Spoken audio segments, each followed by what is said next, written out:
नहीं तो अच्छा नहीं रहेगा तो रूम पे रहेगा, ठीक है। तो उम्मीद करते हैं कि सभी लोग अच्छे होंगे और अच्छे से काम करेंगे, अच्छे से फिर रूम तक पहुंचेंगे, ठीक है। तो इसी के लिए हम लोग सुबह में ये चीज़ें करते हैं कि हम लोग काम के दौरान में कोई भी ऐसा गलती ना करें, कोई भी ऐसा मिस्टेक ना करें जिससे हमें खतरे हो और उसका नुकसान हमें भुगतना पड़े। तो इसीलिए 5-10 मिनट का जो भी समय हम लोग लेते हैं, चाहे जो भी हम लोग लाइन में खड़े होते हैं, कुछ बोलते हैं, कुछ सीखते हैं, ये सभी हमारे क्या है 12 घंटे की प्रिकॉशन दे करके जाता है, 12 घंटे काम करने की सुरक्षा दे करके जाता है, हौसला पैदा करके जाता है, ठीक है।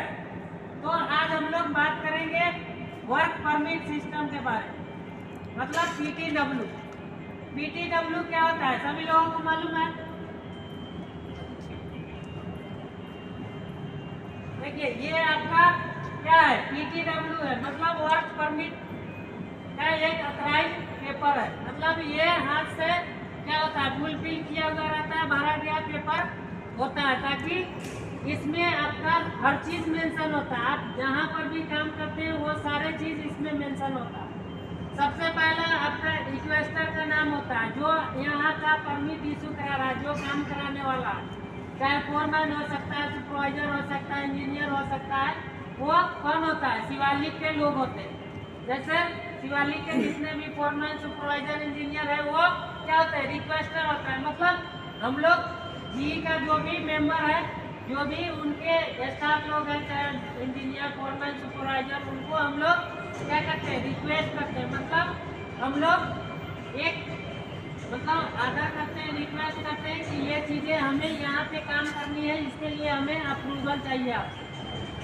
इसमें उसका नाम होता है, जैसे ये जो भी नाम जो भी इशू कराएंगे उनका नाम होगा। फिर आपका आगे डेट होता है, डेट जो भी डेट, जैसे मान लो आज अगर इशू होता है तो 7 दिन तक यहाँ का परमिट वैलिड रहता है, तो 1 वीक के लिए ये डेट डाला होता है। जैसे आज डेट है 28, तो 28/7/2024, फिर आगे 7 दिन के बाद जितने दिन जब खत्म होगा तो वो डेट मेंशन होगा। फिर आगे आता है आपका वर्क लोकेशन, किस लोकेशन में आप काम कर रहे हैं। जैसे ये पूरा पावर हाउस है, लेकिन आप किस लोकेशन में काम कर रहे हैं वो मेंशन होता है।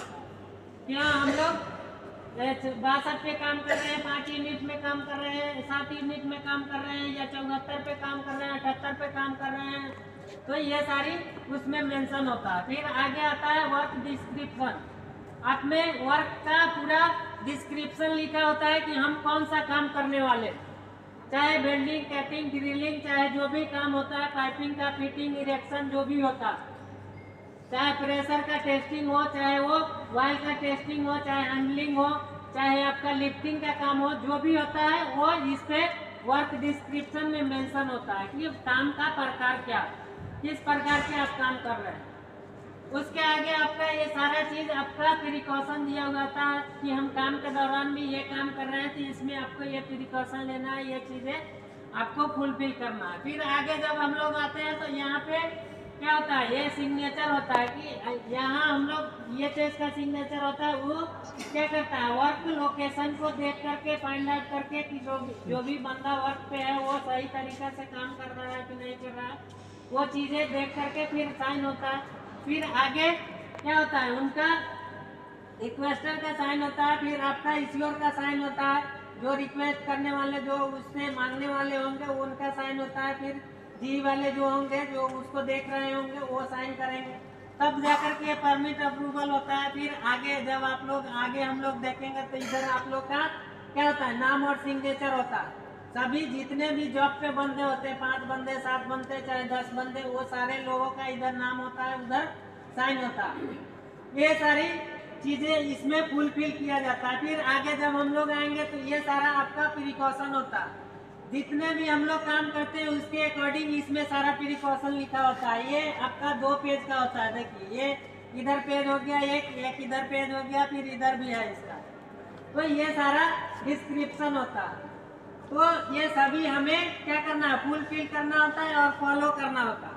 अब काम के अकॉर्डिंग परमिट कितने प्रकार के होते हैं, तो परमिट काम के अलग अलग प्रकार के अकॉर्डिंग अलग अलग परमिट होते हैं। जैसे हम लोग हॉट वर्क करते हैं, हॉट वर्क में क्या आता है, हम लोग वेल्डिंग करते हैं, ड्रिलिंग करते हैं, ग्राइंडिंग करते हैं, कटिंग करते हैं, तो ये सभी में क्या होता है, स्पार्क प्रोड्यूस होता है, मतलब फ्लेम निकलता है, आग निकलता है। तो ये सभी क्या होते हैं, हॉट वर्क कहलाते हैं। इसके लिए हम लोग हॉट वर्क परमिट बनाते हैं। फिर अगर कोल्ड वर्क परमिट आता है, कोल्ड वर्क परमिट उसे कहते हैं जिसमें कोई भी स्पार्क प्रोड्यूस नहीं होता है, मतलब कोई भी ऐसा गर्मी प्रोड्यूस नहीं होता है, आग प्रोड्यूस नहीं होता है, वैसे वो हम लोग कोल्ड वर्क परमिट कहते हैं। जैसे मान लो हम लोग कहीं पे इसका फोल्डिंग पे काम कर रहे हैं, तो वो कौन सा परमिट होगा, कोल्ड वर्क या हॉट वर्क? वो ना तो कोल्ड वर्क होगा ना तो हॉट वर्क होगा, वो कौन सा होगा, हाइट वर्क परमिट होगा। अगर मान लो हम लोग कोई भी लिफ्टिंग का काम कर रहे हैं, कोई क्रेन से लिफ्टिंग कर रहे हैं, तो वो कौन सा परमिट होगा, उसके लिए कौन सा परमिट बनेगा, उसके लिए लिफ्टिंग परमिट बनेगा। तो इस प्रकार से काम के अकॉर्डिंग अलग अलग प्रकार के परमिट बनता है, और उसी के अकॉर्डिंग हम लोग क्या करते हैं, प्रिकॉशन लेते हैं कि जैसे मान लो हम लोग